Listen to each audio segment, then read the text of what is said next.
A miracle? No, it's a catastrophe. Here's Mama.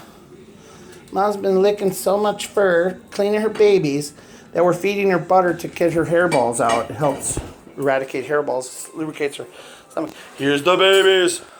That's what you really want to see. It's cartoons, the Miland cartoons. Not cartoons, they're cartoons. 3, 4. We got 4. Little baby Charlie. Tommy, who's like a Maine Coon, and we have Helen, who's like a Russian Blue. Man, we should be selling these things. They're beautiful. Here we go. Come here, Kylie. She's a Tuxedo. Lots of people love her. She's like her mom, Tuxedo cat. She is super smart, just like her mom. Oh, look at her playing over there.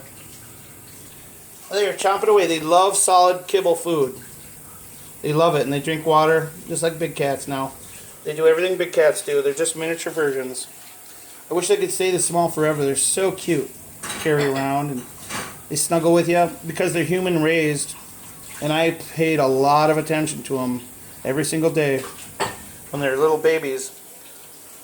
They think that they're supposed to like kiss your face and stuff because that's what I do to them. So they come up to me and they'll start like licking my chin and stuff because they've always assumed I was like licking them when I was like the mom does when I come up to them. So they lick me back even though I'm not licking them. They lick me thinking that's what you do when you come up to a person. It's pretty funny. Anyway, that's the difference between when you adopt a feral cat and a human raised cat. Even though I'm completely for the Humane Society spay and neuter your pets. And I'm going to have all our pets spayed and neutered when they get old enough here.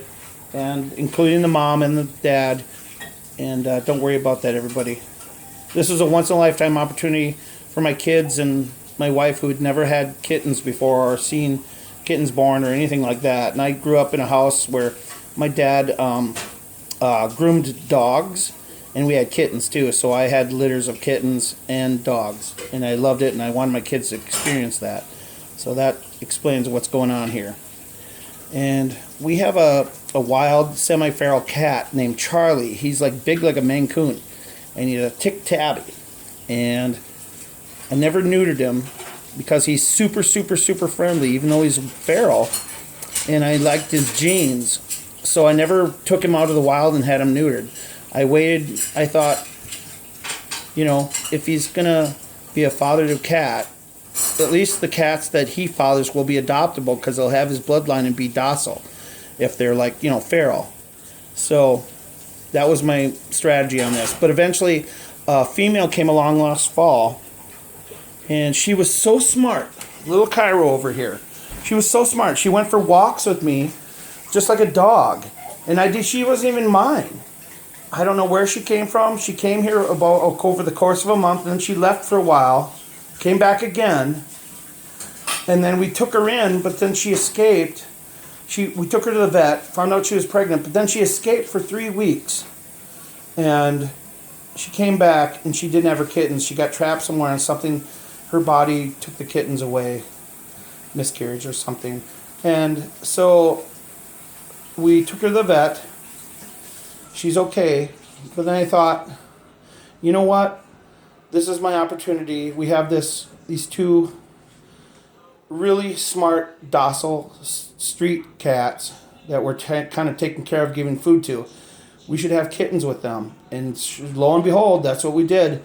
And here we got our litter of cats. And a couple of them look like purebreds. It's so great. And I've always wanted to have a house version of Charlie, the tabby dad. Like a docile house version. He's kind of wild and you can't control him. He's like a Hell's Angel. If a Hell's Angel could be a cat, a 70s Hell's Angel biker could be a cat. That's my, you know, he comes home, he flops for a while, and then he goes back out to party, do his crazy crap, fighting and drinking, doing nuts stuff. That's what it's like having Charlie as a cat. He's like a Hell's Angel. Imagine having a 22-year-old son, and he comes home to crash on your couch when he's done drinking and partying and stabbing people and fighting. That's what it's like. So I always wanted a docile version, so I finally got it. We have a clone of Charlie there. And then there's my son and I I always wanted an all black cat, and look at what we got. We got Jet here, and she was about to be adopted, but they changed their mind, and they're going with Carly instead, who is the beautifully smart, cartoon-looking, like Disney cat. She looks like a Disney cat, and she acts like a Disney cat because she's so smart. That's Carly. We can name her whatever we want, whoever adopts. And this one here is Janet, named after a woman who was in California. I call her my adopted grandmother. She's so cool. She paints cats and loves cats. She has a desert tortoise. And I call this one Janet. And maybe I'll drive this one out to Janet as an excuse to go to California.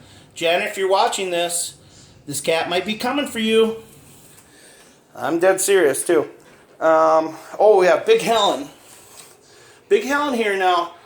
She's a solid gray. My mother, when she had a litter of kittens once, had a solid gray cat, looked just like a Russian blue. And Helen is the same way, and she's really big boned, like a Maine Coon. For a female, she's huge. Because Charlie was big. He looked a little Maine Coonish, like half Maine Coon.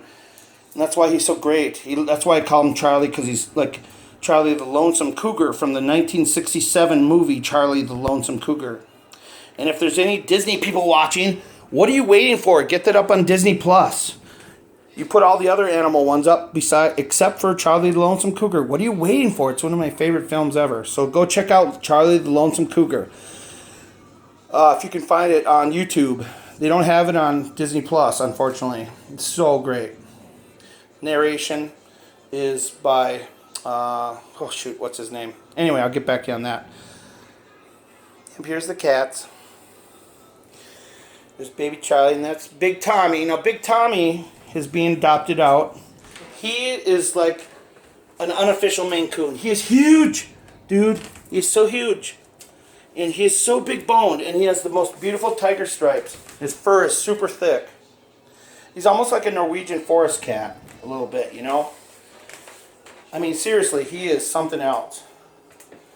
I mean, if I was in New York or something, I could probably sell these cats. You know, they're super cool. But I'm not into it for the money. I did it because I wanted my family to experience kittens.